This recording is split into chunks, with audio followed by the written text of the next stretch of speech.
Bon, ben, je vous remercie d'être venu. Ce soir, dans cette nouvelle conférence, bon, pour ceux qui viennent souvent, je ne me présenterai pas, et pour ceux qui ne me connaissent pas, ben, je m'appelle Alain Arrigui, et si vous voulez avoir plus de renseignements, je vous invite à aller sur ma chaîne YouTube, vous marquez Alain Arrigui, et vous aurez toutes les conférences qui se font là, plus d'autres informations sur ma personne. Voilà. Donc j'ai plusieurs casquettes. Ce soir, je vais juste mettre la casquette de coach de vie et de chercheur en neurosciences et à divers outils que je nommerai au fur et à mesure de la conférence. D'accord ? Ce soir, la conférence, elle est intitulée Neurosciences et relations, mais en réalité, c'est tout ce qui est relationnel. C'est l'être, les êtres que nous sommes, face à la relation. Voilà, quelle qu'elle soit professionnelle, qu'elle soit associative, c'est-à-dire en association, ou qu'elle soit privée, ça marche sur le même fonctionnement. Hein. Donc, la relation, je pense que tout le monde va être d'accord, c'est ce qui est le plus dur à réussir. C'est plus dur à réussir que toute autre chose. Hein. On ne peut pas.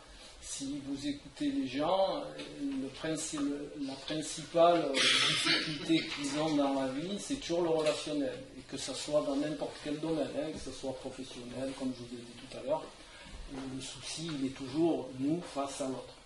Hein. Alors, en première intention, pourquoi on a une problématique face à l'autre ? Vous en avez tous rencontré dans votre vie. Et la problématique face à l'autre, c'est toujours au départ, c'est toujours la même chose, c'est la confrontation de deux êtres qui sont différents. La principale problématique, c'est la différence. Voilà. Dans nos sociétés, quand on est jeune, quand on commence notre vie à l'école, et même les parents, ils n'insistent pas assez sur le phénomène de la différence qu'il y a entre les êtres. On est 7 milliards, à bientôt, et il y a 7 milliards d'êtres différents. Et donc quand vous vous mettez en couple ou que vous êtes en relation avec l'autre, alors la définition de l'autre, parce que tous ceux qui ne sont pas versés dans le côté psycho-spirituel, développement personnel, et je passe des termes, l'autre, ça signifie ce qui est différent de soi, tout simplement. Donc quand on emploie le terme l'autre, c'est autre que soi.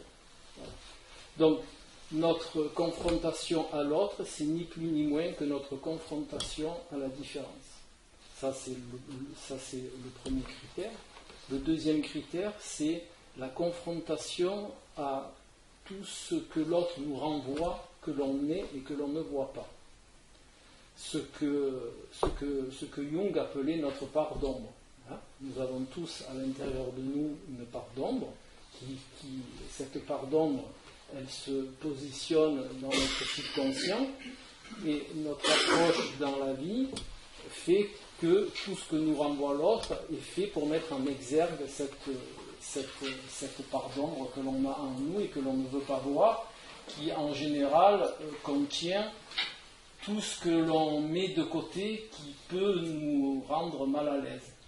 C'est-à-dire tous nos vécus mal gérés, tous nos potentiels mal tournés et tous les défauts des qualités. Alors je fais toujours un petit encart, il y en a qui me connaissent, donc bon, ça va être récurrent pour eux, mais le défaut en lui-même n'existe pas. Il n'y a pas qualité et défaut. Il y a juste une qualité mal employée, c'est un défaut, et quand on l'emploie comme il faut, ça devient une qualité. Il n'y a pas d'un côté des défauts, il n'y a pas d'un côté des qualités. Déjà, il faut bien concevoir cette chose-là. Donc, quand vous entendez parler défauts, que les gens parlent défauts, en réalité, ce qu'ils veulent dire, et ils n'en ont pas conscience, c'est juste une qualité mal employée. Ça, il faut bien garder en mémoire, parce que dans la relation à l'autre, c'est important. Parce qu'en général, on parle des défauts de l'autre, mais en réalité, ce n'est pas vraiment des défauts. C'est juste, je le redis pour bien l'ancrer, c'est juste une qualité mal employée. parfois on peut employer le mot qualité comme quelque chose de global et vertu pour ce qu'on appelle entre guillemets positif et défaut. Non, ça, vertu, tout ça, là on rentre dans un autre débat. Alors si vous voulez, si vous le ferez, ce que je ne vous ai pas dit, c'est que je garde une bonne demi-heure pour les questions et pour que l'on puisse discuter entre nous. Hein, et je vous expliquerai après la différence entre tout ça. Selon mes conceptions. Hein. Après, je ne détiens pas la vérité, c'est juste mes conceptions. Voilà. Donc, je vais commencer directement par le vif du sujet, c'est-à-dire ce qui intéresse la plupart des gens, c'est la relation de couple privée. Hein. Alors, le couple, c'est quoi? Alors, il y a plusieurs couples en réalité. Alors, chacun s'y retrouvera peut-être dans un couple ou dans un autre, mais disons que le couple le plus basique, c'est le couple qui est fait sous l'effigie du besoin. Voilà. J'ai besoin de quelque chose, je vais le chercher chez l'autre. Voilà. C'est ce qu'on appelle des relations de besoin. Alors des fois, ça fait un petit peu bondir les gens. Ah non, je ne suis pas dans le besoin, mais ce n'est pas dans le besoin forcément matériel, c'est aussi le besoin psychologique, c'est aussi le besoin émotionnel. Hein, ça peut être la personne qui a besoin d'être rassurée qui va choisir un partenaire qui le rassure.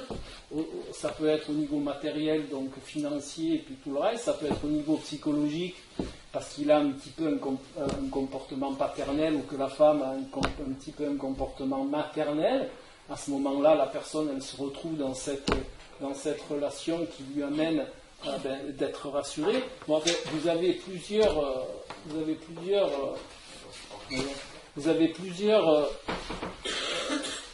relations de besoins par rapport à vos besoins qui ne sont pas équilibrés. Voilà. Ensuite, il y a d'autres relations où les personnes elles vont chercher chez l'autre ce qu'elles n'ont pas à l'intérieur d'elles. Hein. C'est-à-dire, on va chercher le bonheur chez l'autre parce qu'on croit que l'autre va nous amener ce qu'il nous faut pour être heureux. Voilà. Donc ça, je vous le dis de suite, ça peut fonctionner en mi-temps, mais ça ne fait pas des relations épanouissantes. Qui ont mis en exergue que, et ça je ne vais rien vous apprendre là-dessus, hein, qu'on ne peut être heureux à deux que si on est heureux soi-même. Donc c'est un vieux cliché, d'accord ? Mais c'est important de concevoir que si vous voulez avoir une relation épanouissante, la première chose à faire, c'est faire un travail sur soi de manière à régler toutes nos problématiques. Alors, je vais vous donner une image que j'aime bien. Celle-là, je l'aime même. Je ne l'aime pas bien, je l'aime beaucoup. Dans une relation, on doit amener son bonheur à l'autre et pas aller chercher le bonheur chez l'autre. Voilà. C'est une image que vous devez garder en tête. Une relation épanouissante, c'est chacun amène son bonheur et le fait partager à l'autre. Voilà. Ça, c'est ce que vous retrouverez dans tous les textes un petit peu spirituaux, initiatiques. Hein. On amène son bonheur, on fait un couple. On fait un couple ni dans le besoin, ni dans la sécurité. On ne fait pas des couples pour X raisons que vous retrouvez à l'heure actuelle. On fait des couples parce qu'on veut partager notre bonheur. Et chaque protagoniste du couple fait la même chose. Voilà. Maintenant, il y a aussi une autre problématique dans le relationnel, c'est l'incohérence. Beaucoup de gens sont dans l'incohérence, donc forcément, si vous êtes vous-même dans l'incohérence, vous allez amener votre incohérence à l'autre. Et l'incohérence est très mal vécue par le cerveau. En neurosciences, il y a plein d'études qui sont faites, il y a plein d'expériences qui sont faites, qui prouvent à part B que quand on est incohérent, que l'être est incohérent, quand il rencontre un autre être, qui amène cette incohérence, ça va créer des problématiques dans la relation. Parce que normalement, notre cerveau, il n'est pas capable de gérer l'incohérence. L'incohérence, elle est amenée dans notre société par diverses formations. Hein. Et quand on est tout petit, comme notre société est quand même pas mal incohérente, on est formaté par ce genre de programmation et forcément on le retransmet. Et c'est ce qui crée un malaise. Donc je vais vous donner un exemple. Si par exemple vous avez la gentillesse de m'inviter à déjeuner et que quelques heures ou quelques jours avant je vous dis ah moi j'ai horreur de manger du millefeuille, tout ça, et que le jour où vous m'invitez, je me ramène avec une grosse boîte à gâteaux et je dis voilà, je vous donne des millefeuilles, mais ça va créer quelque chose en vous. Vous allez vous dire, attendez, il m'a dit qu'il n'aimait pas les millefeuilles, voilà. Ben, ça crée la même chose sur tout plein de critères, sur tout plein d'échanges que vous avez avec votre partenaire, et ça le déstabilise, la personne en face. D'accord ? Et de cette déstabilisation va naître une dualité, ce que j'appelle moi au mieux, où va naître un conflit. Parce que l'autre, il ne va pas comprendre. Donc, la première chose pour être bien dans une relation, alors c'est vrai que ce n'est pas facile. La première chose pour être bien dans une relation, c'est faire un travail sur soi et essayer de trouver un équilibre, je veux dire, acceptable. Parce qu'on ne sera jamais parfait, sans lever ça de la tête non plus, mais acquérir une cohérence vivable, c'est largement possible et c'est pas si difficile que ça. Vous savez, il y a un vieil adage qui dit à peu près ceci: tu fais ce que tu dis et tu dis ce que tu fais. Voilà. Et déjà, essayez-vous de vous cadrer là-dessus et vous verrez que c'est pas toujours facile. On a toujours tendance un petit peu à dévier de ce genre d'assises, je veux dire. Hein.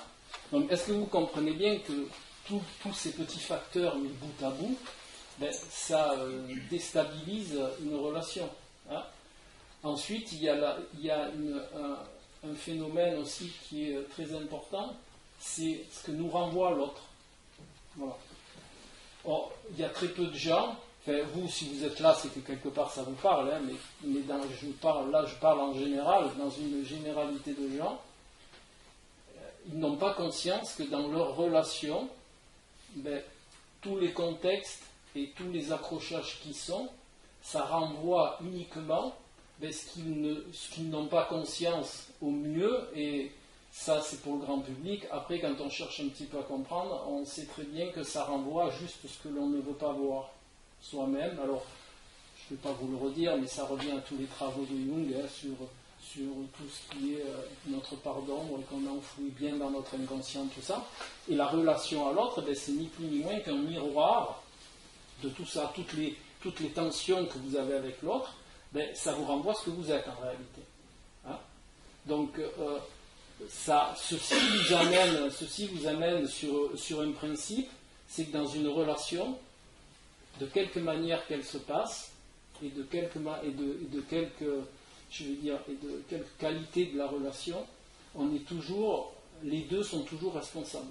Il n'y en a pas qu'un. Parce que moi, en consultation, j'entends souvent dire ah oui, mais il m'a fait ci, il m'a fait ça, mais bon, ça c'est quand on ne veut pas voir les choses, c'est quand on ne veut pas changer, on se ferme, donc on résiste à ce que nous renvoie l'autre, et puis ça ne fonctionne pas, et on arrive à des séparations, bon, peu importe le temps que ça dure, on en arrive toujours à une séparation. Donc si vous voulez évoluer vous-même, et si vous voulez que votre relation elle perdure et qu'elle soit, je vais dire, de qualité, il est important de voir ce que vous renvoie l'autre. Et ce que vous renvoie l'autre, je vais dire, ça se passe comme ça chez l'être humain, c'est toujours dans des moments de tension. Parce que vous allez faire quelque chose, l'autre va vous renvoyer quelque chose à cause de cette tension, et de ce renvoi, ça doit vous éveiller normalement à quelque chose. Après, je vais vous donner un exemple concret que vous puissiez assimiler, mais voilà, ça renvoie à quelque chose. Donc, il y a de très belles écritures là-dessus qui sont vraiment, si vous les cherchez un peu, vous verrez, c'est très sympa, où il vous explique que normalement, un moment de tension, comme son nom l'indique, c'est une tension, et ça ne doit pas engendrer un moment d'agression ou de dispute. Au contraire, ça devrait engendrer une discussion, un contact avec soi et la recherche de pourquoi il y a ce moment de tension. Les gens, à notre époque, c'est comme dans beaucoup de domaines, ils vont dans la facilité. c'est-à-dire on a un moment de tension, on envoie péter l'autre, on dit de toute façon c'est sa faute, et puis voilà. Alors avec un peu de chance, ben, ça se remet bien, et puis il y a un autre moment de tension, et puis un jour les moments de tension ils sont tellement récurrents que ben, vous en arrivez à la séparation. Alors, comme je dis aux gens, si c'est que la séparation, quelque part, c'est pas grave, vous allez faire votre deuil, vous allez faire votre période de deuil, vous allez rencontrer quelqu'un d'autre, vous allez recommencer. Si c'était que ça, c'est pas grave. Le problème, c'est que comme vous ne travaillez pas sur vous-même, ça va faire la même chose dans l'autre relation, peut-être sous une autre image, peut-être dans d'autres contextes, mais la problématique, elle va rester. Donc vous entendez beaucoup dire de gens, par exemple, qui vous disent souvent « Oh ben moi, avec lui c'était ça, avec lui c'était ça », et si vous cherchez un peu à comprendre sur toutes les relations que vous racontent les gens, ben vous allez retomber sur la même quintessence du problème. C'est parce que la personne, elle ne le règle pas, elle va de relation en relation, elle ne règle pas la problématique, et à chaque fois ça arrive à au même résultat. Donc gardez bien en tête que on a tous une partie de responsabilité dans la relation, ce n'est jamais la faute que de l'autre. Voilà. Maintenant, il y a aussi une autre démarche qu'il est important de savoir, c'est que des fois nous avons des relations où, je vais appeler ça comme ça, complémentaires. Vous entendez aussi souvent ce mot, moi j'ai trouvé, voilà, il me complète bien, voilà.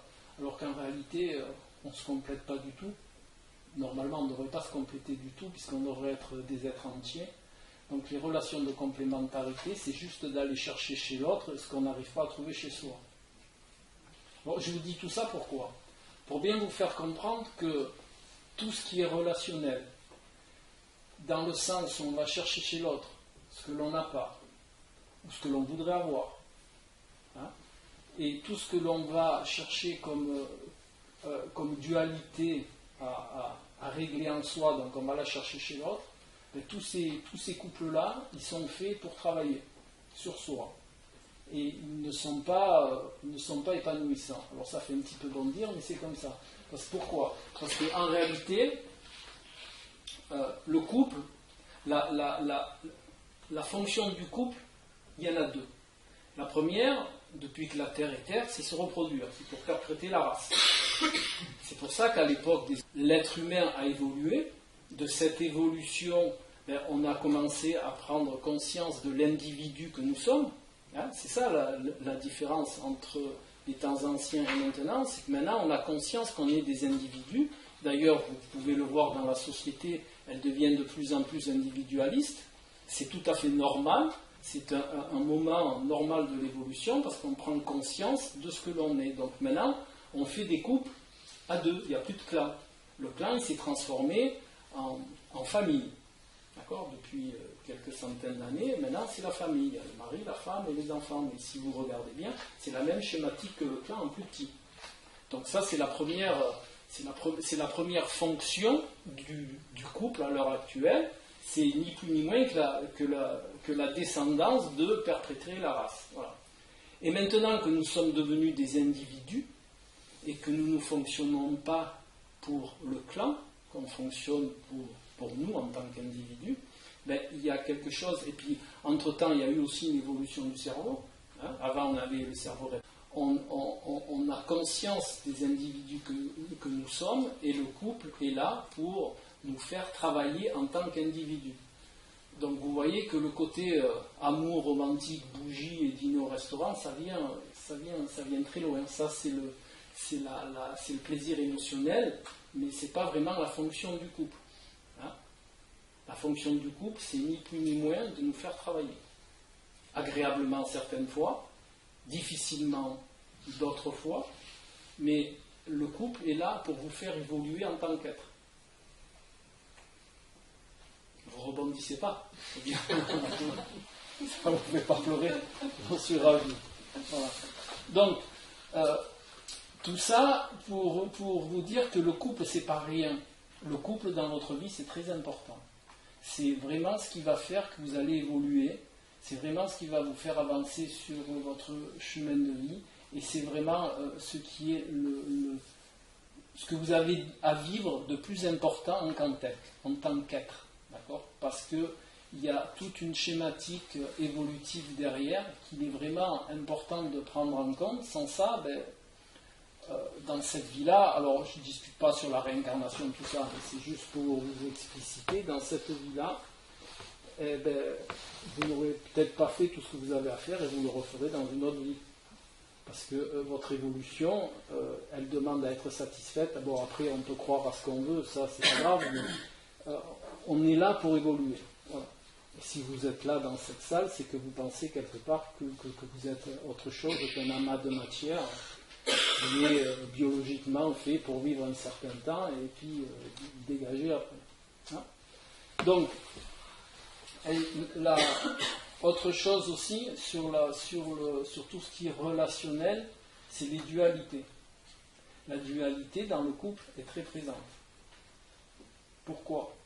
Parce qu'on est différent, forcément. Et comme on est différent, il y a forcément une dualité.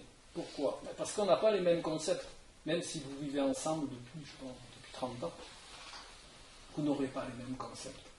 Et ces concepts-là, ils demandent à être satisfaits pour chacun des protagonistes. Dans un couple, si une des deux personnes réalise que les besoins de l'autre, ça ne fonctionne pas. Parce qu'il y a une frustration. D'accord ? Si moi je suis en couple et que je réalise que les besoins de ma partenaire, forcément je vais être frustré en un autre, même si dans mon bug, je vais être satisfait de vivre les besoins de l'autre, mais ça c'est ce qu'on appelle une petite vrille, mais en réalité ça ne fonctionne pas parce qu'avec le temps, ça engendre des frustrations. Et ces frustrations-là, au bout du temps, elles s'amoncellent, et forcément on arrive à ce qu'on doit arriver, on en arrive à la séparation. D'accord ? Donc, pensez aussi que pour qu'une relation elle soit de qualité, il faut que la relation elle vous permette de réaliser des besoins de chaque protagoniste. D'ailleurs, là aussi, il y avait une belle image. C'était qu'une relation, c'était quoi ? C'était fait de deux individualités qui en forment une troisième. Et non pas une qui se fond dans l'autre. Les relations fusionnelles, ça peut durer un temps aussi, mais ça crée de la frustration. Et à un moment ou à un autre, vous savez, un être, il peut supporter beaucoup de choses, mais au bout d'un moment, ça clash. Hein? Quand on est dans la frustration, quand on est dans la soumission, quand on est dans l'assujettissement à l'autre, ou dans la fusion, au bout d'un moment, ça clash. Donc si vous voulez des relations épanouissantes, il faut toujours que les deux personnes réalisent ses besoins. Alors souvent on me dit, ah oui, mais moi j'ai besoin de ça, et lui il n'a pas besoin de ça, et lui il a besoin de ça, et moi j'ai pas besoin de ce que lui il a besoin. C'est tout à fait normal, parce qu'on est des êtres différents. Donc il faut que le couple il soit assez ouvert pour que chacun puisse réaliser des besoins qui lui sont propres en dehors de la relation. Hein? C'est pas. Alors je vais vous donner un exemple. Si moi j'aime le cinéma par exemple et que mon partenaire n'aime pas le cinéma, alors je dis toujours ce qui n'exclut pas le fait de faire plaisir. C'est différent, on n'est pas dans quand on fait plaisir consciemment, on n'est pas dans l'assujettissement. Si moi j'ai mon partenaire qui aime le cinéma, moi je n'aime pas le cinéma, si un jour je lui dis, il me dit ah tu viens au cinéma, j'ai envie de voir ça, tout ça, il sait très bien que moi j'aime pas le cinéma, mais je peux avoir envie de lui faire plaisir. Et à ce moment-là, je ne suis pas dans l'assujettissement de ses besoins. Donc je vais dire à mon compagnon, ouais, je vais lui dire, écoute, j'ai envie de te faire plaisir, d'accord ? J'ai vraiment envie de te faire plaisir, donc je vais venir avec toi au cinéma. Voilà. Là, on n'est pas dans l'assujettissement, on n'est pas dans la fusion, on n'est pas dans tout ça. Vous voulez juste faire plaisir à l'autre, vous allez faire plaisir à l'autre et vous allez au cinéma, et c'est pas nocif. Et par contre, vous entendez beaucoup moi j'ai beaucoup de couples en consultation, vous entendez la même chose. Ah ouais, il a encore voulu faire ça, j'y suis allé parce que je voulais pas qu'il aille tout seul, ou parce que je voulais pas ci, parce que je voulais pas là, mais vraiment ça m'a coûté cher. Voilà. Ça, il n'y a rien de plus nocif. Voilà. Alors il faut être assez évolué pour que l'autre puisse faire ce qu'il a envie de faire, de réaliser ses besoins. D'accord ? Alors, je ne vous dis pas que c'est facile, hein, parce que je l'ai vécu, je sais ce que c'est, donc vous avez des fois où c'est pas facile de se dire, bon, lui il a besoin de ça, moi j'en ai pas besoin, suivant ce que c'est, suivant l'heure que c'est, ou suivant plein de choses, voilà.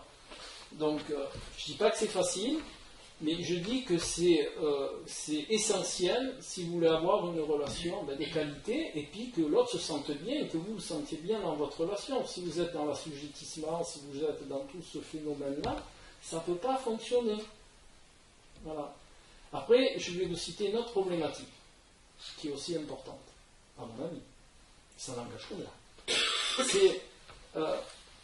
C'est la rencontre des deux égaux. Voilà. Alors, c'est quoi la rencontre de deux égaux ? La rencontre de deux égaux, c'est les conceptions de chacun. D'accord ? Moi, je pense que ça, c'est comme ça, que ça, c'est bien comme ça, et que ça, c'est merveilleux comme ça. Et l'autre, il va penser que lui, à sa manière, c'est mieux comme ça, c'est mieux comme ça, c'est mieux comme ça. Donc, alors, là, c'est pareil, vous avez plusieurs catégories de gens. Vous avez les gens qui vont dire, ouais, fais pas ça comme ça, c'est pas comme ça qu'il faut le faire, fais comme ça, c'est mieux, parce que moi, je te dis que c'est mieux. Donc, ça, c'est quoi ? Ça, vous êtes dans l'abus d'autorité, déjà, parce que l'autre, c'est votre égal, hein, c'est pas votre enfant, c'est votre femme ou votre mari. Voilà, si vous n'êtes pas son professeur, vous n'êtes rien, vous êtes deux êtres sur le même plan, à égalité. Donc si moi je préfère ouvrir la porte avec ma clé en sortant mon trousseau de clés 2 heures avant, c'est mon problème. Je ne vais pas dire à l'autre, ouais, arrête de sortir ton trousseau toujours 2 heures avant, tu vas le perdre, de toute façon, sors les clés quand tu es devant la porte. Voilà, tout ça, il n'y a rien de plus nocif. Ça, c'est la rencontre de deux égaux, parce que moi, je pense que je détiens la vérité, ou une vérité du moins, pas là, mais une vérité qui est la mienne, et je pense que sortir les clés trop tôt, il y a un risque de perte, de les sortir jusqu'à arriver à la porte. D'accord ? Voilà. Alors que, quand vous êtes dans une démarche, je vais dire, évolutive, l'autre, vous le laissez faire à sa manière, même si des fois ça vous chatouille un peu dans le bas du dos, vous le laissez faire à sa manière. Parce que c'est sa manière, c'est sa vérité, c'est votre vérité, c'est la manière dont vous concevez la chose, et seule votre expérimentation va permettre de moduler ce phénomène. Si moi j'ai l'habitude de sortir les clés, 2 heures avant d'ouvrir la porte, le jour où je vais perdre mes clés, je vais me rendre compte que peut-être que si je les sors quand je vais être à côté de la porte, ça va peut-être être mieux. Et là, je vais moduler ma façon de faire. Mais l'autre, il pourra me dire 250 fois de ne pas les sortir avant d'être devant la porte, que je ne vais pas le faire. Parce que ce n'est pas mon vécu. Comme ce n'est pas mon vécu, je ne vais pas changer mes ressources. Mais par contre, vous allez vous engueuler tout le temps. D'accord ? Vous allez être dans le conflit tout le temps. Alors ça, c'est le coup des clés, c'est très facile. Mais vous avez X contexte où c'est comme ça. Hein? D'accord ? Oh, t'as encore jeté ça, t'as encore fait ci, moi j'aurais fait ci, machin, pourquoi t'as allumé la télé maintenant, ou je sais pas, moi j'ai pas de télé donc je l'allume pas, mais voilà, plein de choses de cet acabit. Et pourquoi tu as retourné là, tu aurais dû tourner 2 rues plus loin parce qu'on y arrivait plus vite, d'accord ? Donc tout ça, c'est ce que vous retrouvez dans la vie de tous les jours, et malheureusement, ça vous amène à rien, ça vous amène qu'au conflit. Hein ?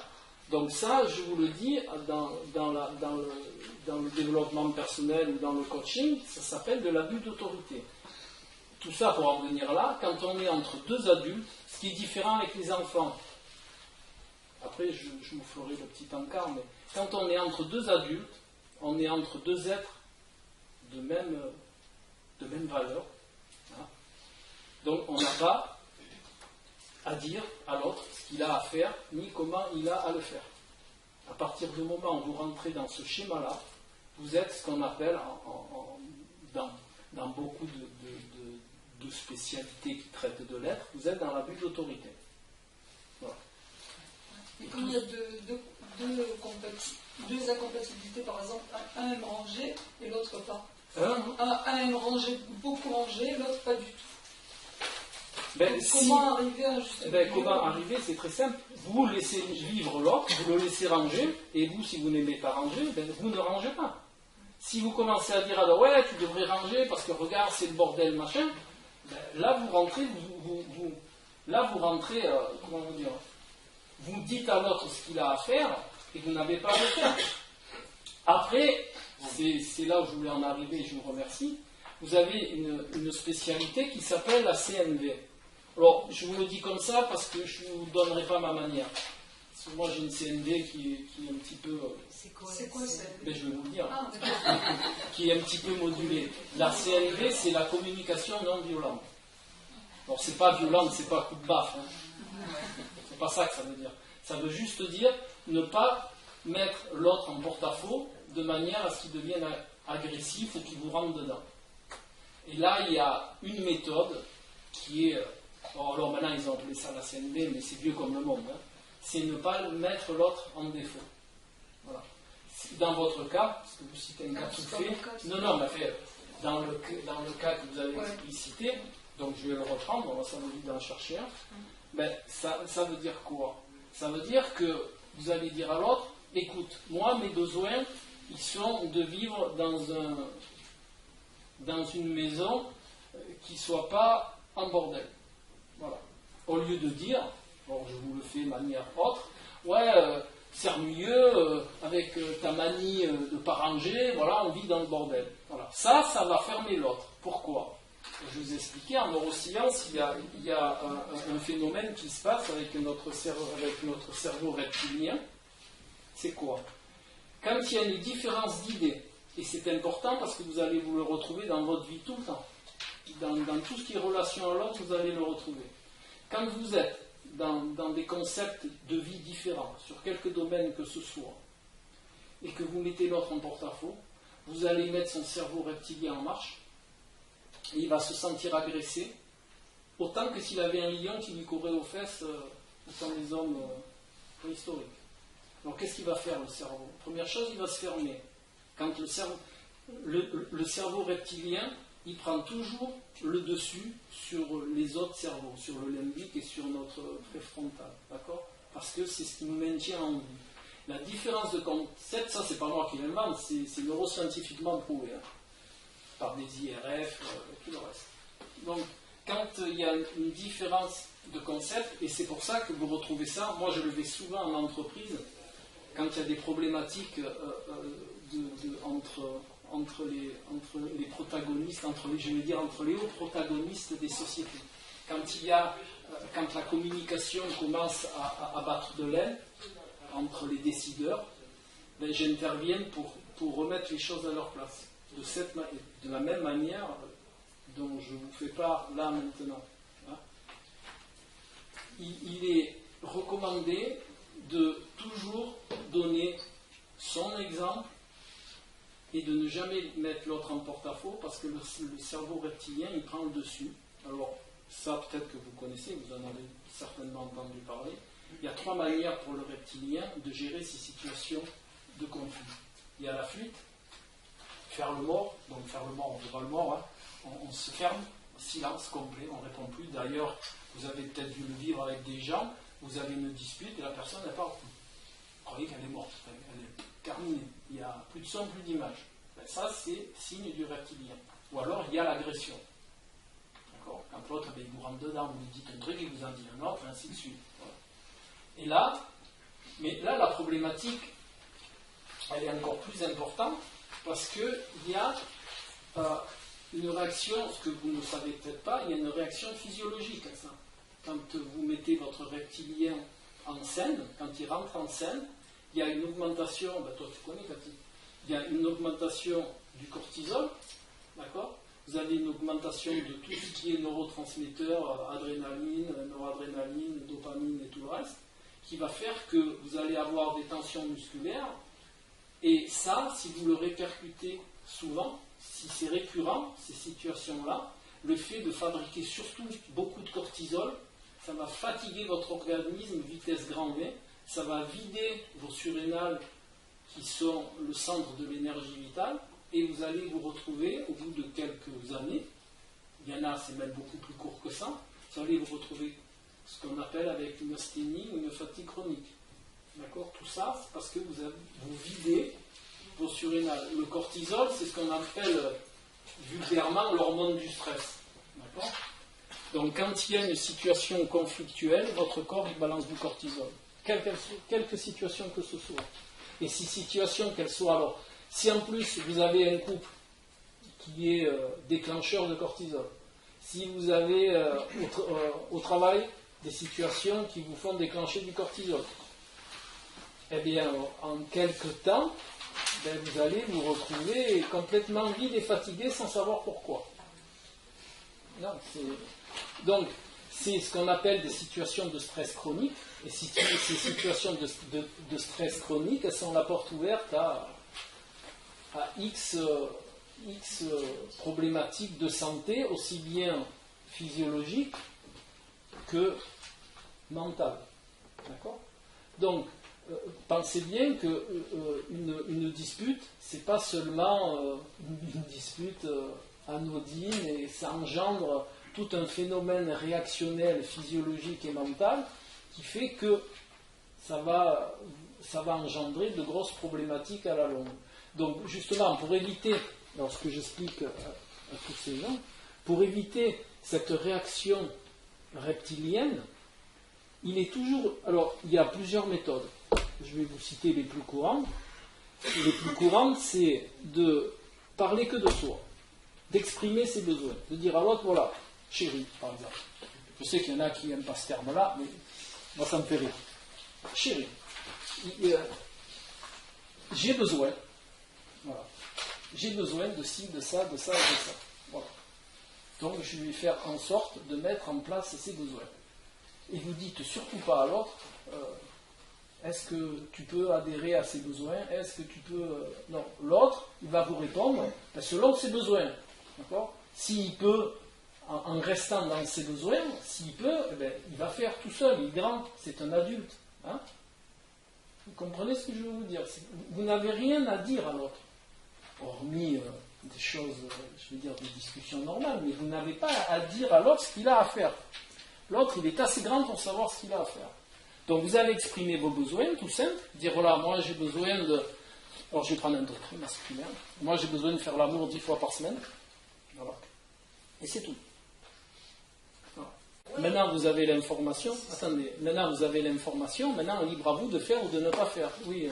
L'exemple, bon là c'est énorme. Oui, c'est énorme, c'est fait exprès. Mais l'autre, celui qui est en face, donc vous dites voilà, j'ai besoin. Mais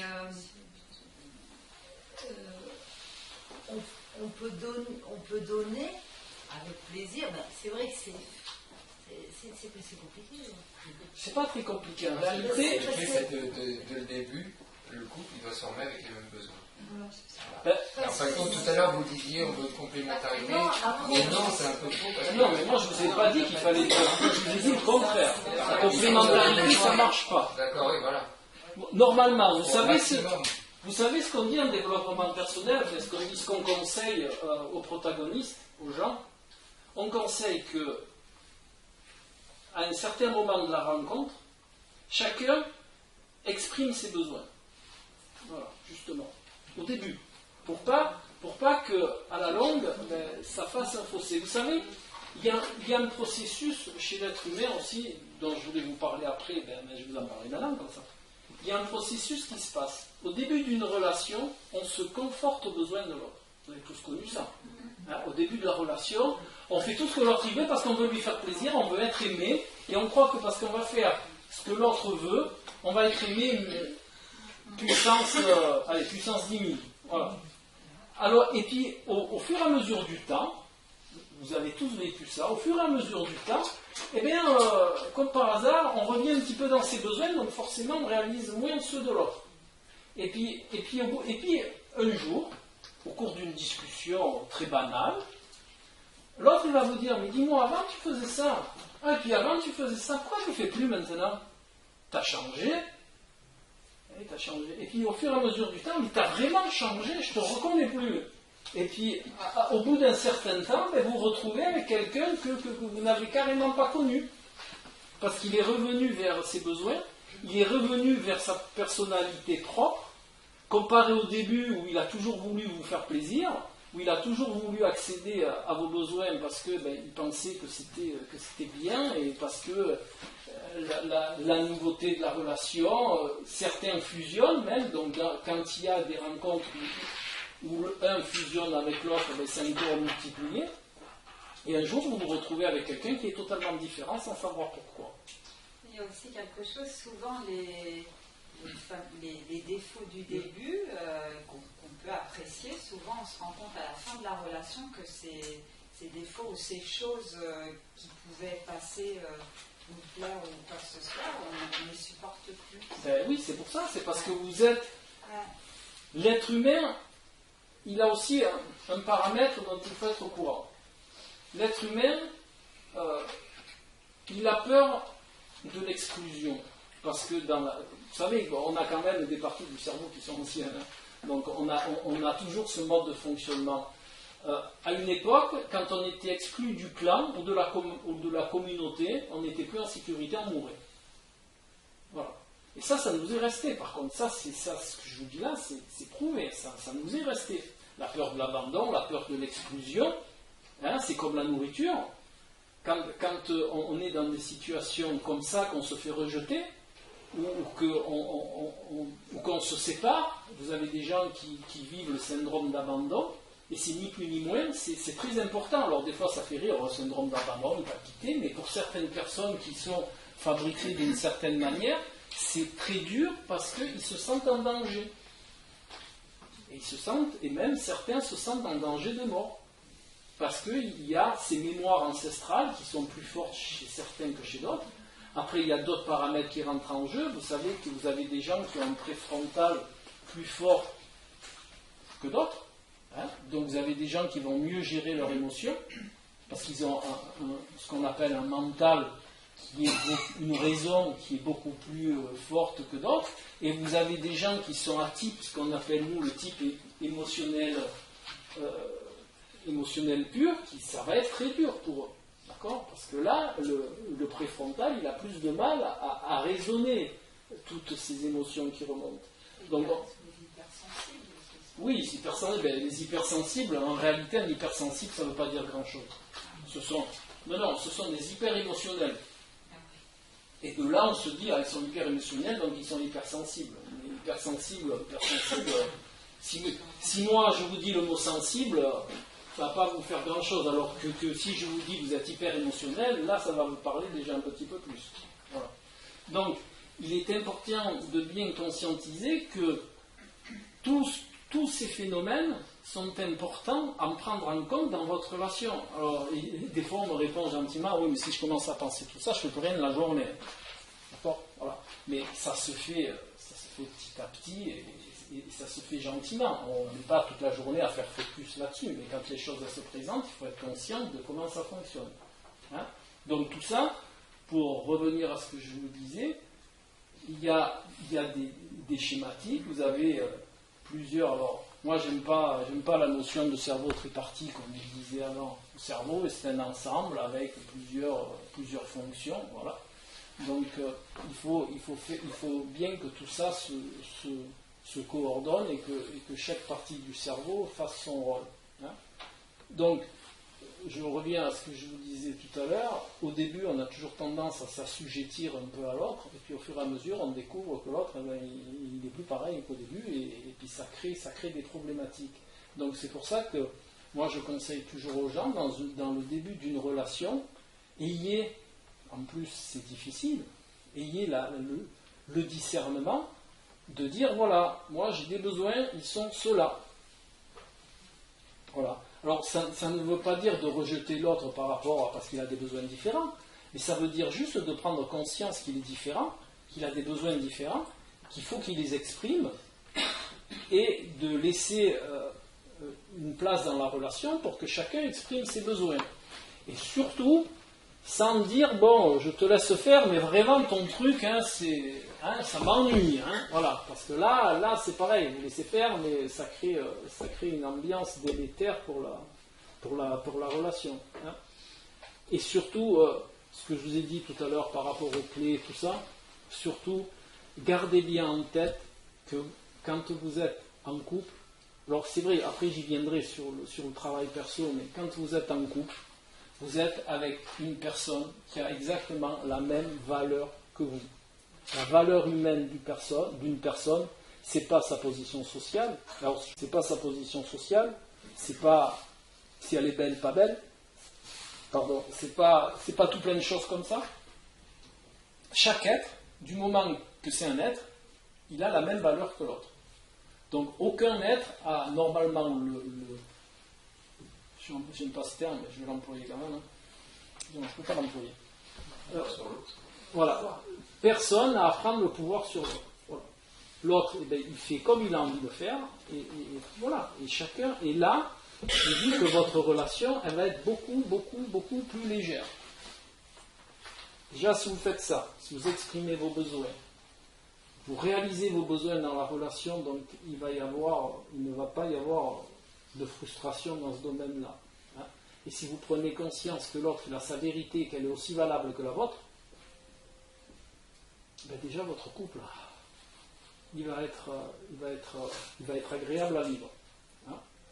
Bon, tout ça, il y a, vous savez, les disputes qu'il y a dans les couples. Si vous les conscientisez bien, ces disputes, hein, vous avez tous eu des amis autour de vous que vous avez vu s'engueuler. Vous en avez vécu vous-même. C'est toujours pourquoi? Parce que vous essayez d'imposer votre vérité à l'autre.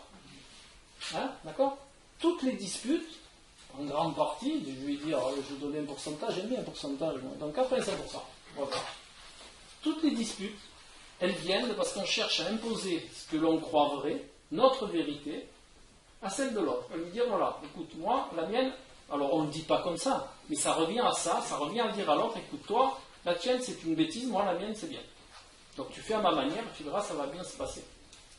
Voilà. Et bien ça, c'est porteur de tout plein de choses nocives pour la relation, parce que le cerveau, lui, il entend d'une autre manière. Hein. Vous savez comment il entend votre cerveau? Il entend comme une agression. C'est-à-dire, je t'agresse. Voilà. Et quand il y a agression, eh bien, c'est ce que je vous ai dit tout à l'heure, reptilien, tout le reste, et il n'y a plus moyen de discuter parce que la personne, elle va se refermer. Voilà. Donc, c'est vrai que, après, comme disait monsieur, ce que j'ai dit, les relations complémentaires, elles sont nocives aussi. D'accord? Parce que l'être évolue, les ressources de l'être évoluent au cours de la vie, et au cours de cette évolution, nos ressources, elles vont changer, et on ne va plus avoir besoin des mêmes compléments. Et après, votre relation, vous n'allez plus la retrouver, puisque vous n'allez plus avoir besoin des compléments que vous aviez besoin avant et que votre partenaire vous a mené. Hein? Donc, arrivé un moment, ben, votre relation, ça, c'est négatif. Elle part en vrille. Moi, je dis qu'on peut aller sur le même chemin. On peut aller ensemble sur le même chemin. C'est un peu négatif ce que vous dites. Non, quand on est dans la... Mais on peut changer, mais l'autre personne peut suivre aussi. Ou... Ah ben, bien sûr, voilà, bien sûr. Bien sûr. Non, moi je vous parlais de ce que vous avez dit tout à l'heure, de complémentarité. Vous savez, les relations qui vont... Vous savez, en réalité, quand vous êtes en couple, et vous avez tout à fait raison sur ce principe, il peut y avoir une évolution en parallèle. Donc le couple, il perdure. Hein, on peut évoluer en même temps, et même on peut évoluer en même temps, mais un peut faire évoluer l'autre. D'accord?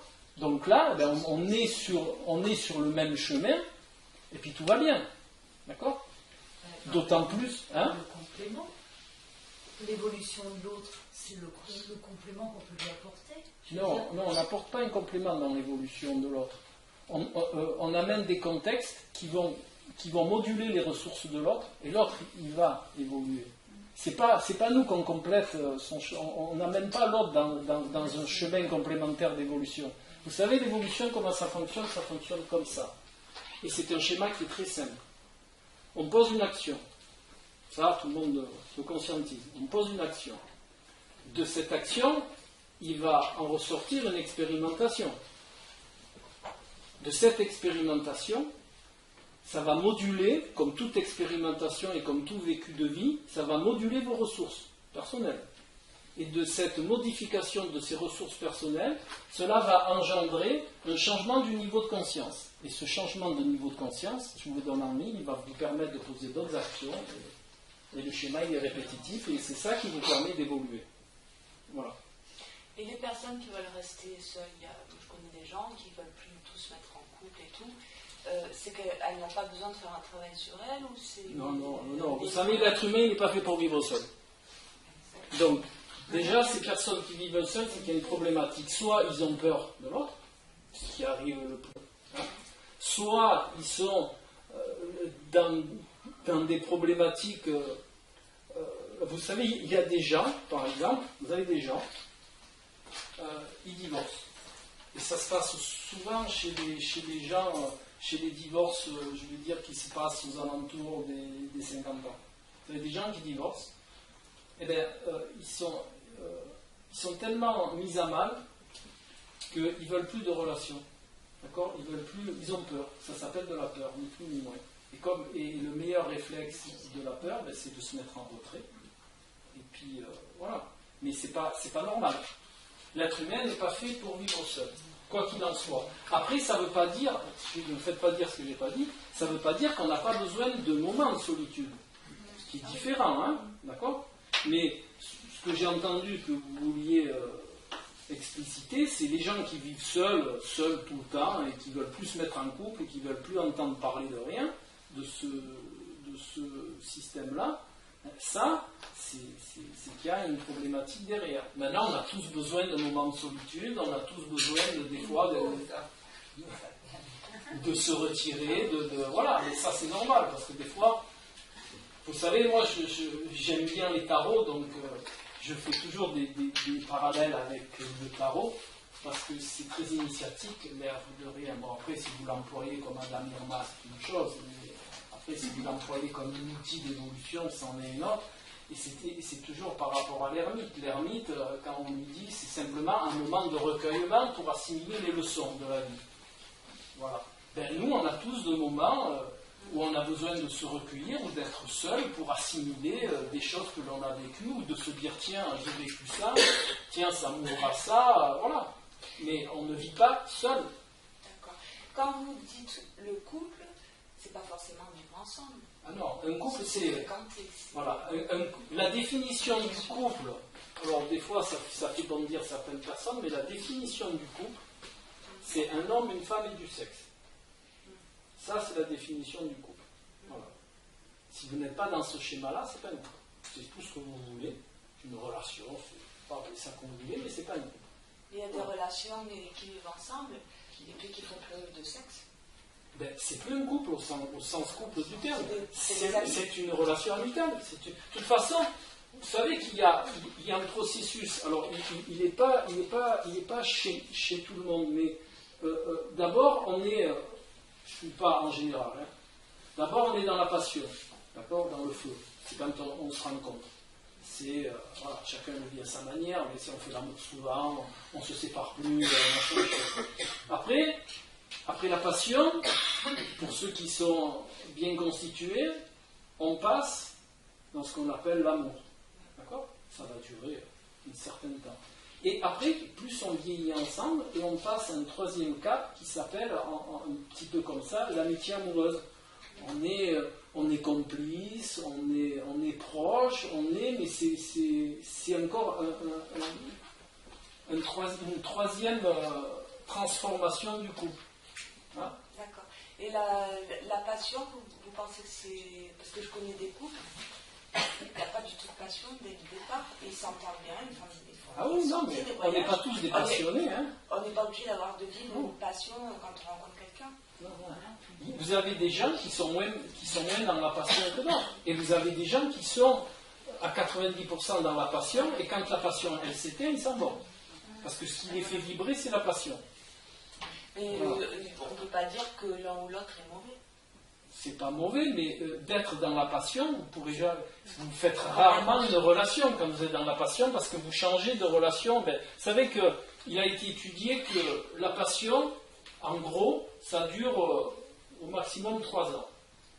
C'est pour ça qu'il y a beaucoup de séparations au bout de 3 ans. Parce que c'est le temps à peu près une moyenne. Hein. Alors c'est comme tout, comme toute moyenne, vous avez des contre-exemples.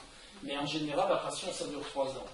Alors ça peut durer 6 mois chez certains et 4 ans chez d'autres. Hein, mais disons, ce qu'il a été dit, ce qu'il a été étudié, c'est à peu près 3 ans. Voilà. Et les gens qui sont passionnels, d'ailleurs, vous le voyez très bien, parce que vous voyez certains couples, ils sont feu et flamme pendant, je sais pas moi, 6 mois, 1 an, 2 ans, 3 ans, et puis d'un coup, ils se séparent, vous ne comprenez pas pourquoi. Pourtant, putain, ils ne se lâchaient plus, ils étaient ci, c'était là. Voilà. Parce que ça, ils ont vécu des passions, et puis quand la passion n'est plus, c'est tout. C'est tout, ça s'éteint. Donc, si vous mettez bout à bout tout ce que je vous ai dit, ça fait beaucoup de boulot quand même. Hein. Oui. Hein, ça fait beaucoup de choses à concevoir, mais il ne faut pas les concevoir en paquet comme ça. Hein. C'est au fur et à mesure de la vie. Mais voilà, après, comme je vous ai dit, vous avez des concepts qui sont par contre, très, très importants à prendre en compte. C'est ne pas prendre le pouvoir sur l'autre, exprimer ses besoins et surtout conscientiser la différence. Et ça, c'est difficile de conscientiser la différence pour beaucoup de monde. Parce que souvent, on cherche à mettre ce qu'on a dans la tête de l'autre. Voilà. Et changer l'autre, on ne peut pas. On ne peut pas. Il n'y a que lui qui peut se changer. Enfin, que la personne qui peut se changer. Si on cherche à mettre quoi que ce soit dans la tête de l'autre, on va dans le mur. Bon, ça, c'est catégorique. Ça crée plein de choses qui sont nocives à la relation. Par contre, je vous redis aussi autre chose, c'est la cohérence. Soyez le plus cohérent possible. Si vous voulez une relation de qualité, essayez d'intégrer, de prendre l'habitude de vous corriger de manière à être le plus possible cohérent dans ce que vous faites, dans ce que vous dites et dans ce que vous apportez dans la relation. Si vous apportez de l'incohérence dans la relation, eh bien vous allez en retirer de l'incohérence. Pensez toujours... ça c'est mon petit truc, mais pensez toujours au mot karma. Karma, c'est pas les réincarnations, c'est pas tout ça. Le karma, ça veut juste dire une chose. Je pose une action et j'en retire un retour. Voilà ce que ça veut dire karma. Donc dans tout, et ça c'est valable dans tout ce que vous faites dans la vie, pensez toujours que quand vous posez une action, vous aurez un retour. Donc vous posez une action cohérente, vous aurez un retour cohérent. Vous posez une action incohérente, vous aurez un retour incohérent. Et c'est pas valable que dans le couple, là, ça c'est valable dans tous les domaines. Voilà. Et pensez aussi que, de temps en temps, quand vous avez une altercation avec votre partenaire, quand il y a un moment de tension, normalement les moments de tension, ça sert à régler une problématique. Donc, même si sur le moment, vous voyez que ça dérape, il y a une bonne méthode, c'est dire à l'autre, écoute, là, je dérape, on en reparle après. Vous laissez redescendre l'adrénaline, vous laissez redescendre le cortisol, vous laissez redescendre ce syndrome, ce sentiment d'agression, et vous revenez après quand vous avez récupéré un préfrontal qui a fait son boulot. Parce que vous avez des gens qui sont beaucoup plus émotionnels, un préfrontal qui est moins inhibiteur, et ils vont vous rentrer dans l'art. Donc, si vous le savez, si vous êtes comme ça, vous dites, attends, là je peux pas. Vous dites pas, ouais, là, vous dites juste, je peux pas, je vais voir un match, ou je vais boire une bière, ou la femme, tiens, je vais prendre un bain, parce que les femmes, ça les calme bien le bain. Donc je vais prendre un bain avec des sels, et je reviens quand je serai en état de pouvoir discuter et de ne pas être sous l'influence du cortisol. D'accord ? Mais tout ça, c'est des petits réflexes qui peuvent vous permettre d'avoir une relation qui est épanouissante, évoluante, et dans laquelle vous prenez plaisir à vivre. D'accord ? Parce que si c'est pour être dans une relation où il y a toujours des tensions, où il y a toujours un des deux qui dit quelque chose à l'autre parce qu'il fait le truc de travers, à son avis, après c'est pas sûr qu'il fasse de travers, mais à son avis il fait de travers. Si vous vivez dans un truc toujours comme ça, à la longue ça fatigue. D'accord ? Alors essayez d'être du bon côté de la force. J'aime bien ça. Essayez d'être du bon côté de la force en disant, bon, là il y a un moment de tension. S'il y a un moment de tension, c'est qu'il y a quelque chose à apprendre, à corriger, à concevoir, et que ce n'est pas que la faute de l'autre, c'est que vous êtes aussi partie prenante. Cherchez dans votre part d'ombre ce qui fait que vous réagissez comme ça. Voilà. Et ça, à chaque moment de tension. Et ça, c'est porteur. Ça va vous permettre de progresser dans votre relation. Alors, c'est vrai que beaucoup de gens ont plus de facilité à mettre ce genre de démarche dans leur travail, ou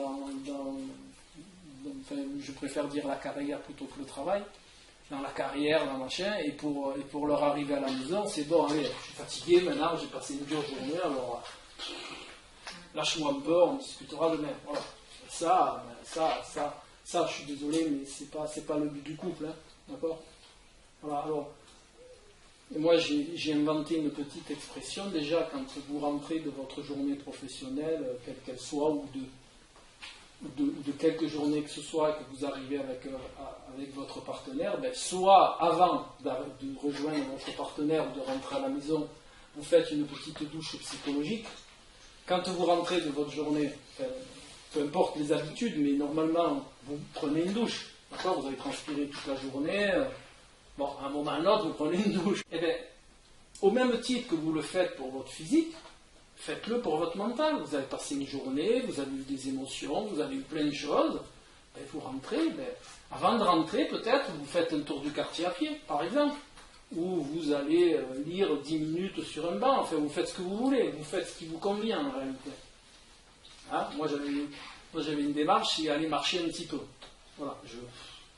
Je rentrais lavé de la journée. C'est une image, mais je rentrais lavé de la journée et je retrouvais ma partenaire avec, je vais dire, propre, tout propre. Sans bon, tout ça. D'accord? Eh bien, il est utile souvent de faire ça parce que des fois on draine des choses, on a des émotions, on les ramène à la maison et on rejette tout ça dans la maison et ça ne fonctionne pas. Après, c'est sûr qu'il faut accorder de l'importance à sa relation. Si votre but dans la vie, si vous êtes avec quelqu'un en relation, et si votre but dans la vie c'est votre carrière professionnelle à 200%, c'est sûr que 200% dans votre relation ne va pas rester grand-chose. Hein. C'est chérie, je rentre, bon, qu'est-ce qu'on mange, on sort, on a des amis, machin, et puis une relation, c'est pas ça. Hein. Vous êtes dans une relation avec un être. Un être. Pas un objet, pas une chose, pas un truc qu'on commande, c'est pas un truc avec une télécommande, d'accord? C'est ni un truc qu'on programme, c'est pas Internet, c'est pas tout ça, c'est un être. Donc un être, il a besoin de choses. Il a besoin d'attention, il a besoin de compréhension, il a besoin qu'on prenne surtout en compte ses besoins. Hein? C'est ça un être. C'est ça qu'on doit amener. On ne doit pas amener sa journée, comme je vous ai dit au début, on doit amener son bonheur. Donc si vous arrivez avec une valise je vais être un peu vulgaire, mais avec une valise de merde dans la journée, votre relation ne fonctionne pas. Hein. Et oui, mais... Le problème, c'est qu'on vit dans une société, où, surtout en France, bon, par rapport à des pays différents, où le travail en soi est très stressant. Il y a des relations difficiles au travail, donc c'est difficile par là même d'avoir après une relation, déjà par les horaires qui peuvent être très... Si on veut faire carrière, il faut travailler beaucoup, aussi bien la femme que l'homme d'ailleurs. Donc, du coup, on n'arrive pas forcément dans les meilleures conditions face à l'autre. Mais je suis tout à fait d'accord, c'est ce que je vous explicite. Et je ne sais pas si 10 minutes de promenade, ça suffirait.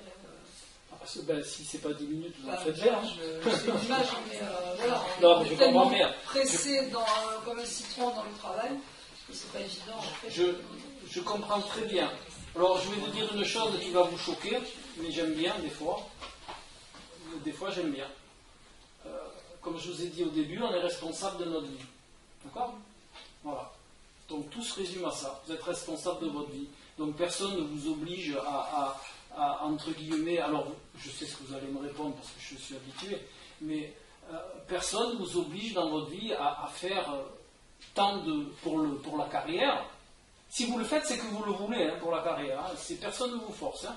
Personne ne vous dit, bon, là, il faut réussir. C'est vous qui vous le dites. Moi, je ne vous fouette pas derrière. Hein, il y a des entreprises où, si vous ne bossez pas beaucoup, on vous vire. C'est ce que je vous dis. L'état d'esprit français, c'est ce que je vous dis. Alors, c'est pas le français. Moi, je vais vous dire une chose. Enfin, moi, je vis en France. Écoutez, madame, il y a cohorte d'exemples. Les cohortes. Après, c'est chacun. Moi, je ne vous dis pas ce qu'il faut faire. Voilà, je vous explicite juste. Vous avez cohorte de gens qui ont été dans des cas comme ça et qui ont été responsables et qui ont lâché, qui ont fait autre chose. D'accord ? Vous avez des tonnes et c'est pas forcément c'est pas forcément des gens, je vais dire, à emploi, alors j'aime pas trop ça, mais bon, c'est pour imaginer, à des emplois, je vais dire, normaux. Vous avez des gens, vous avez des gros directeurs, des gens comme ça, qui ont tout lâché du jour au lendemain, parce qu'ils se sont dit, attendez, stop, c'est pas ça la vie. Il vaut mieux privilégier la vie de l'être que d'être dans le tambour de la machine à laver de la société.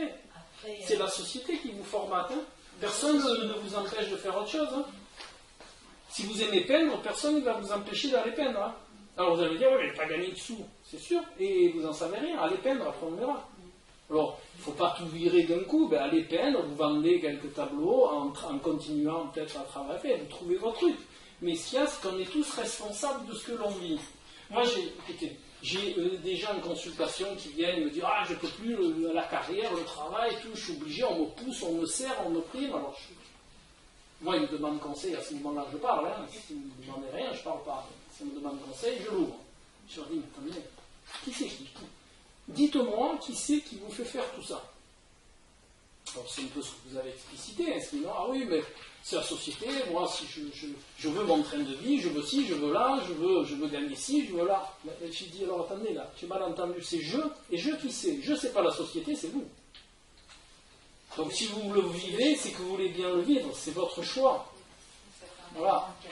C'est pas si évident, je pense, parce que... Le travail de soi, qu'est-ce que vous conseillez? Comment vous conseillez le travail? Deux choses. Innocuité, cohérence. La cohérence, je l'ai dans l'innocuité. Voilà. L'innocuité, alors l'innocuité, ça veut simplement dire prendre en compte tous les autres règnes et de n'être nocif pour personne. C'est ça l'innocuité. Voilà. Aussi bien pour le règne végétal, animal, minéral, voilà, et de prendre en compte tous les règnes. Donc vous savez que voilà, dans notre perception des choses, sur Terre, il y a 4 règnes, et on est le 4e. C'est pas parce qu'on est le meilleur, parce qu'on a suivi une évolution, et que nous, on est au 4e. Alors, après, je peux vous expliciter ça théoriquement, parce que j'en sais strictement rien, mais le 5e règne, ça serait ce qu'on appelle le règne des êtres de lumière. Donc c'est tout ce qui, c'est toute la transcendance alors imaginairement parlant, puisque je n'en sais rien, puisque je n'y suis pas, puisque je ne l'ai pas vécu, mais disons que les traités initiatiques, les traités aide-moi, initiatique et l'autre ésotérique et quand on va dans l'occultisme, dans l'hermétisme, dans toutes ces choses que l'être humain a oubliées depuis qu'on est venu dans une ère très scientifique, eh bien, on a la possibilité de faire plein de choses. Voilà. Autre que tous ces concepts, voilà, que le mental. Voilà.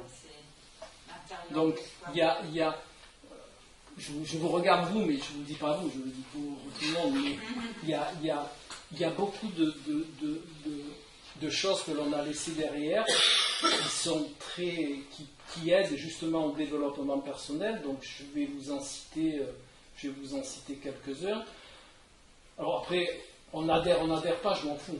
Moi je vous donne une info, après chacun il en fait ce qu'il veut. Voilà. Donc vous avez toutes les théories initiatiques, genre Alice Bailey et Blavatsky, justement. Ensuite, vous avez toutes les théories initiatiques qui sont amenées par des outils qui sont décriés, mais moi je vous garantis que ces outils-là, ils sont performants. Et je suis prêt à vous le démontrer quand vous voulez. Il y a tout ce qui est outils comme le Yiking, qui est d'origine là-bas. Vous avez l'astro, qui vient de tout ce qui est sumo-babylonien, donc c'est très ancien. Plus récent, vous avez les tarots, par exemple. Ce sont tous des outils, hein, j'entends bien, ce sont tous des outils. Alors on me dit toujours, oui, mais ça marche pas, c'est ci, c'est là. Mais ça marche pas parce que les gens, ils conscientisent pas et ils le prennent justement par tous ces détracteurs. Que ce soit le tarot, le Yiking, que ce soit, qu'est-ce que j'ai oublié, tarot, Yiking, astro, ou même que ce soit l'astrologie indienne, tibétaine, chinoise, tout ce que vous voulez. On est dans le monde du sens, et non pas dans le monde de la matière. On est dans une démarche symbolique, archétypale. Alors, moi, vous pouvez me dire que je délire, je ne vous en voudrais pas. Au contraire, je vous aime. Mais vous avez des gens, autres que moi, vous avez des gens comme Jung, par exemple, qui ont fait des travaux là-dessus. Vous avez beaucoup de savants qui ne le disent pas au grand jour, mais qui ont travaillé sur les tarots, sur l'astro. Alors après, vous avez des détracteurs, ce qui est tout à fait normal. Hein. Vous avez des astronomes, vous avez tous des gens, des scientifiques qui sont dans la science pure, qui vont comparer l'astrologie à l'astronomie, mais en réalité, on n'est pas dans la même chose. En astrologie, par exemple, on est dans le monde du sens, et en astronomie, on s'occupe de dans le monde matériel. Je connais bien l'astronomie aussi, donc dans l'astronomie, on va s'occuper des rotations, de la matière, de la gravité, de la densité, et de tout plein de relations de force, voilà. Alors qu'en astrologie, on s'en fout de tout ça, on n'en a rien à faire. En astrologie, on s'occupe simplement du sens, de l'archétype. Hein? D'accord? Archétype. Un archétype, c'est quoi? Un archétype, c'est une image de percevoir quelque chose. C'est tout. Il n'y a aucune relation astronomique, astrologique, ça n'existe pas. Alors c'est vrai qu'il y a des astrologues, à contrario, qui font genre une astrologie à méthode scientifique. Donc les scientifiques, ils se régalent avec ça. Parce que l'astrologie à méthode scientifique, ça, c'est pas non plus lucide. D'accord? Puisqu'on est dans le monde du sens. Donc on peut se servir de calcul, mais on ne peut pas dire que l'astrologie est une science. L'astrologie, le tarot, le viking, tout ça, ce sont des arts. Et comme tout art, il y a une partie d'intuition, il y a tout plein de choses qui va. Mais à contrario, en ce qui concerne que ce soit l'astrologie, ou le tarot, ou d'autres outils ésotériques, je vais dire, vous avez des manières de procéder qui sont performantes. Vous pouvez faire une synastrie de thèmes, par exemple, c'est mettre le thème astral des deux protagonistes, l'un sur l'autre, et vous regardez les relations qu'il y a entre les deux. Eh bien, c'est très performant et ça fonctionne. Voilà. Dans le tarot, c'est exactement pareil. Vous avez des manières de manipuler cet outil-là. Alors, c'est pas Madame Irma, ça n'a rien à voir. Hein. Vous avez une manière de manipuler ces outils qui vont vous donner un rendu de votre chemin évolutif et de vous conseiller sur diverses manière de vous développer et de vous éveiller à certaines choses. Vous savez que Jung, par exemple, mais Jung, il faisait tourner les tables. Hein. Et pourtant, c'est une personne qui a trouvé des théories, c'est lui qui a mis en exergue la part d'ombre, c'est lui qui a mis en exergue les inconscients, l'inconscient personnel et l'inconscient universel. Hein. C'est lui qui a sorti en partie la synchronicité. Donc, vous voyez, et tout ça parce que ça fait un tout. D'accord? Bon, maintenant, si vous avez des questions... Qui se disputent souvent, qui peuvent interrompre, donc c'est fatigant. C'est très fatigant. Dispute, séparation. Comment ça se fait que la personne, enfin, les deux, parce qu'il faut les deux, on reprenne à chaque fois parce que, en fait, le manque est plus douloureux que la montée de cortisol. Alors, moi je vais vous le dire d'une autre manière. Ce que vous avez à travailler est important. Et comme vous savez que l'autre, il peut vous le faire travailler, vous y retournez. Mais comme le travail n'est pas fait de manière adaptée, bien vous repartez. Vous comprenez ce que je veux dire? Oui. Voilà, c'est tout simple. Mais comme vous avez besoin de ça, pour évoluer, parce que cette personne, elle vous fait un effet miroir dont vous avez besoin pour évoluer, votre inconscient le perçoit, vous ne le percevez pas. Dans le mental concret, vous ne le percevez pas. Mais votre inconscient, il le perçoit. Donc, quand la période d'agression, je vais vous dire, elle redescend, ben, votre inconscient, il vous y repousse. Parce que vous avez besoin de travailler ce que la personne vous renvoie. Et dès que ça devient trop conflictuel et que vous ne pouvez plus supporter, vous repartez. Et puis, quand c'est redescendu, vous retournez. Voilà. Ça peut durer indéfiniment, ça? Ça peut durer indéfiniment. Alors, je vais vous donner une clé tout simple. Si vous ne voulez pas que ça dure indéfiniment, il faut changer votre comportement dans l'agression. C'est-à-dire, il faut faire tout ce que je vous ai dit jusqu'à maintenant, employer une manière de communiquer qui n'engendre pas la mise en marche de votre reptilien ou de son reptilien. C'est-à-dire parler que de vous, parler de vos besoins, et voilà. Et l'effet miroir, il sera différent.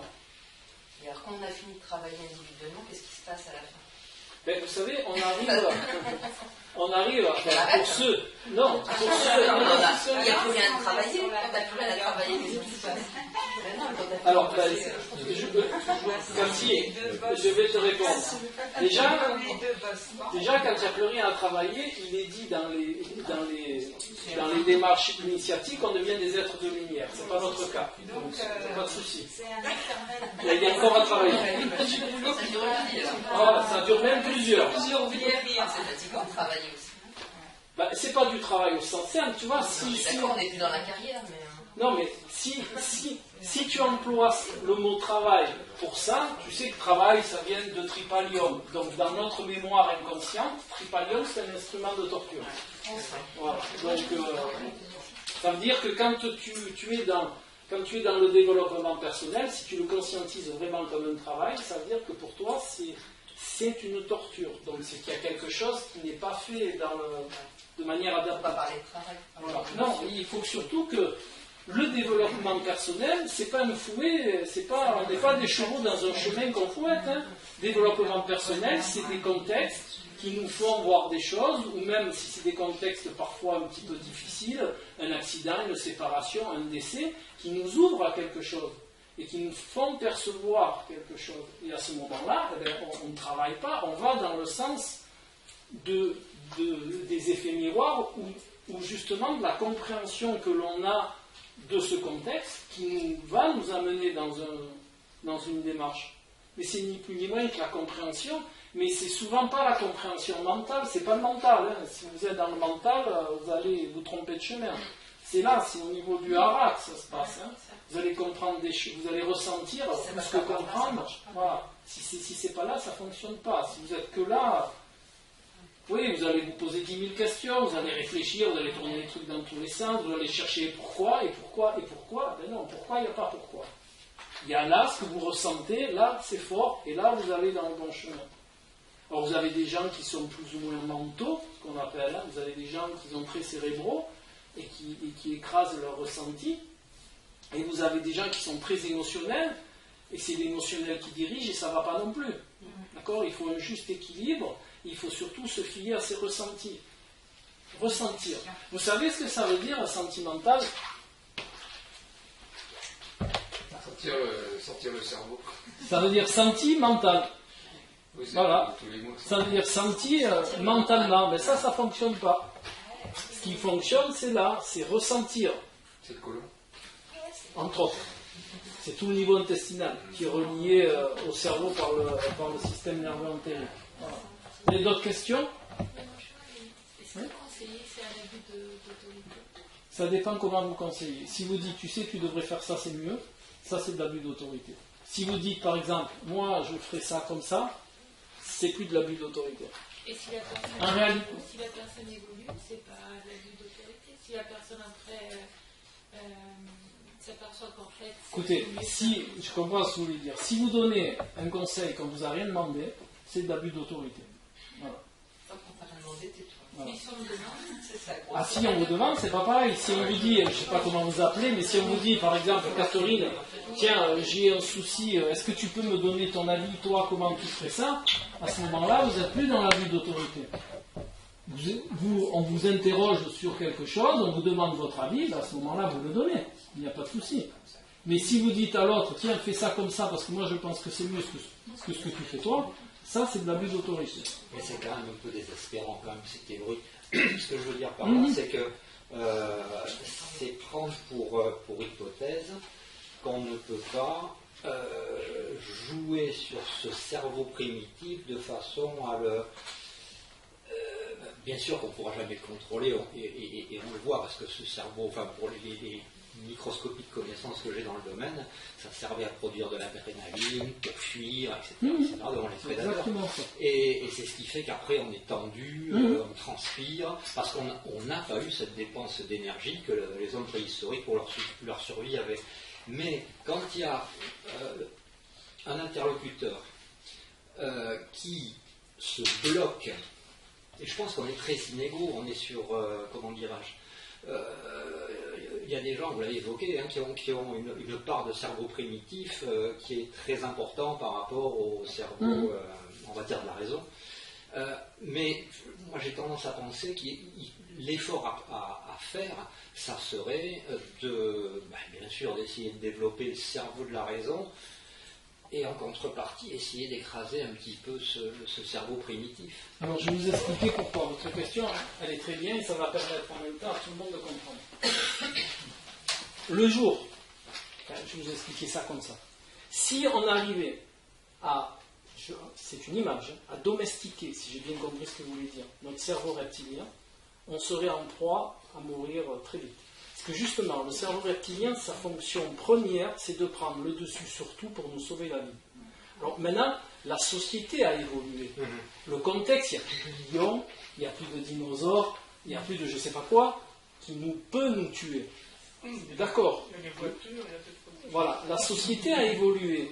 Mais notre cerveau reptilien, sa seule fonction, c'est de nous maintenir en vie. Donc tout ce que notre cerveau reptilien conçoit comme danger, aucune partie de notre cerveau peut prendre le dessus sur lui, puisqu'il est là pour nous sauver la vie dans notre fonction, dans notre construction. D'accord ? Donc, le jour où on peut le domestiquer, alors, si on est dans une société où il n'y a pas de danger, c'est très bien, puisque quelque part l'évolution va le faire. Moi, honnêtement, je pense que l'évolution va le faire, puisqu'on n'a plus de danger comme avant. Mais ça va prendre plusieurs millions d'années, parce que ça, c'est de l'évolution vraie. Voilà.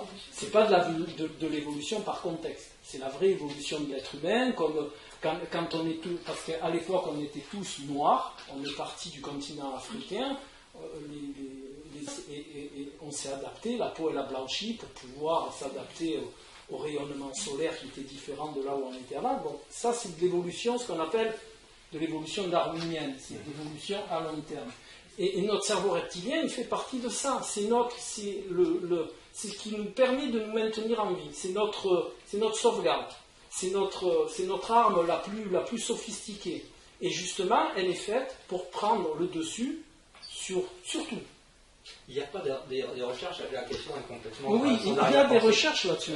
Mais qui auraient prouvé ou indiqué que la raison puisse justement tout de même avoir un certain contrôle sur ce cerveau primal et lui dire là on n'est pas dans une situation de survie, il y a simplement ton conjoint qui te dit tourne la clé dans ce sens, tu verras ça ouvre mieux la serrure ou ferme le robinet en sens aiguille d'une montre, et là le préfrontal dit non, là je ne suis pas agressé.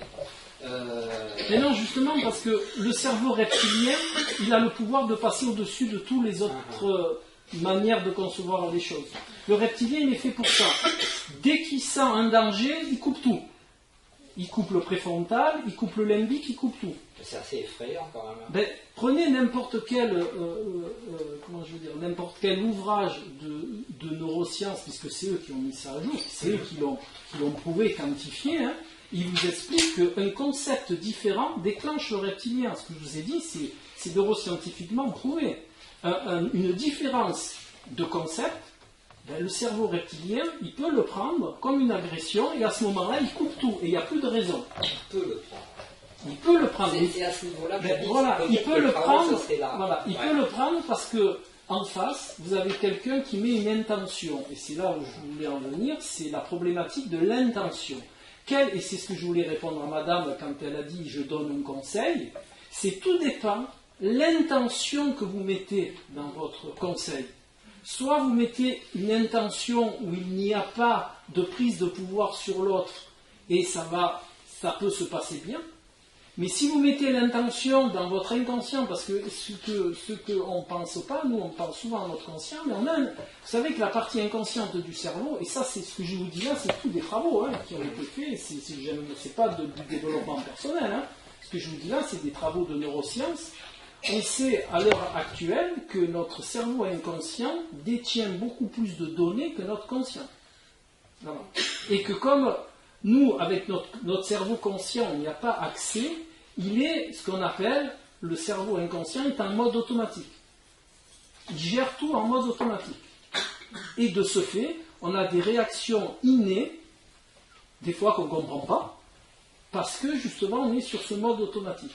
Est-ce que c'est l'intuition, Non, là je vous parle de l'intention. L'intention, c'est aussi de gros travaux. Il y a beaucoup de gens qui travaillent dessus parce qu'on sait que la réponse de l'autre va être en partie perçue par son cerveau inconscient suivant l'intention que l'on met nous dans notre action envers l'autre. Alors ça peut être perçu, comme vous le dites si bien, de manière à déclencher le reptilien, et ça peut être perçu de manière à ne pas déclencher le reptilien. Tout dépend de l'intention que vous allez mettre dedans, dans votre action envers l'autre. Ou peut-être la façon dont il y a une interprétation peut-être du récepteur qui se dit il y avait une intention alors qu'il n'y en avait pas nécessairement. Mais c'est aussi possible parce que le récepteur, il a une partie inconsciente, il a des références dans cette partie inconsciente et selon son vécu, il va peut-être le gérer comme une agression. Mais quoi qu'il en soit, pour répondre vraiment, j'ai bien compris la quintessence de votre question, rien, à l'heure actuelle, le cerveau humain, il n'y a rien qui permet de prendre le dessus sur le reptilien. Le reptilien, en cas de danger, on sait scientifiquement prouvé qu'il coupe tout. Il coupe la raison, il coupe tout. Et il fait son boulot. Au demeurant, on peut y trouver une justification, parce que là, alors on est dans des sociétés évoluées, on risque de se casser une jambe, mais qui nous dit que demain, on ne retrouvera pas... oui, on peut très bien retrouver des dinosaures de mer, ou autres bestioles qui nous mettent en danger, mais de toute façon, un reptilien, il est là pour répondre au danger. Donc on ne peut pas le contrôler. Sans ça, on n'aurait plus une... Vous savez pourquoi je vais vous répondre comme ça, vous allez bien concevoir. Le reptilien, c'est une réponse instinctive. Reptile instinctive. Donc, si on contrôle l'instinct, on ne peut plus avoir une réponse adaptée et rapide, surtout. Parce que ça va passer par la raison, on va déclencher le reptilien il va se mettre en marche, on est mort, entre-temps. La bébête, elle nous a mariés. Voilà. C'est pour ça qu'il reste incontrôlable. Et c'est pour ça que justement, qu'il nous maintient en vie, parce qu'il répond au quart de seconde. Dès qu'il se sent agressé, hop, il répond. Il n'y a pas de passage par le conscient, il n'y a rien. Il y a un processus physiologique qui est ancré dans notre reptilien, il va déclencher le cortisol, l'adrénaline, la tension musculaire, montée du rythme cardiaque, et on est prêt à tout. Voilà. Là, j'ai le sens que vous parlez d'un reptilien, mais qui en même temps a emmagasiné des mémoires et des chocs, des émotions, enfin des choses négatives. Et parfois, du coup, est-ce qu'il n'y aurait pas moyen de travailler là-dessus pour relaxer ça? Parce que parfois, des personnes ont tendance à amplifier. Donc, ils en font un. Donc, ne confondez pas le reptilien et le limbique. Le reptilien, on ne peut pas travailler dessus, il est inné chez nous, c'est notre DCA, c'est notre char d'assaut, c'est tout ce que vous voulez, c'est notre ordinateur qui déclenche au millième de seconde la réaction de défense. Ce que je voulais dire, c'est que parfois, là vous parlez du limbique, sur la mémoire, parce qu'on a un autre niveau du cerveau, donc si vous voulez mettre au niveau du limbique, des mémoires, si vous voulez, de blessures, qui font qu'on va suractiver le reptilien. Donc si on travaille en enlevant ces mémoires douloureuses qui sont des événements du passé mais qui ne sont plus présents, donc si on arrive à travailler là-dessus, du coup on ne va pas solliciter une réponse aussi forte du reptilien en travaillant sur ce qu'il y a autour. Mais je comprends bien ce que vous dites.